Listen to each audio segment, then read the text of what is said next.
Hello everyone, আসসালামু আলাইকুম। আজ আমরা একটা কুমড়ো পাতা দিয়ে পকোড়া রেসিপি নিয়ে আসলাম। তার জন্য আমি নিয়ে নিব হচ্ছে ডাল, আর নিয়ে নিব হচ্ছে রসুন কোয়া, আর হচ্ছে কাঁচামরিচ নিয়ে আমি এগুলো ভালোভাবে ধুয়ে ব্লেন্ড করে নেব। এই তো আমার ব্লেন্ড করা শেষ। এখন আমি তাতে দিয়ে দিব হচ্ছে পরিমাণ মতো লবণ, হলুদ, মরিচ আর ধনে জিরের গুঁড়ো, আর দিয়ে দিব হচ্ছে পরিমাণ মতো পেঁয়াজ কুচি দিয়ে আমি এগুলো ভালোভাবে মিক্স করে নেব। এই তো আমি এইভাবে মিক্স করে নিয়েছি। তারপর আমি ধুয়ে রাখা কুমড়ো পাতাগুলো ভালোভাবে পানি জড়িয়ে নিলাম। তারপর তা বিছিয়ে একটু একটু করে ওই বাটা মিশ্রণটা লাগিয়ে একটা পকোড়া শেপ দিয়ে নেব।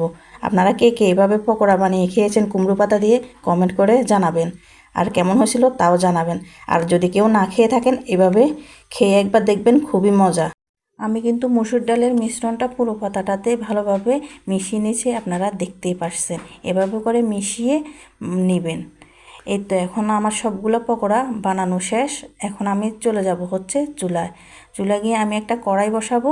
তাতে দিয়ে দিব হচ্ছে পরিমাণ মতো তেল দিয়ে আমি তেলগুলো হালকা গরম হয়ে আসলে এগুলো একটা একটা ছেড়ে দেব। তো আমি কিভাবে দিতেছি আপনারা দেখতেই পাইতেছেন।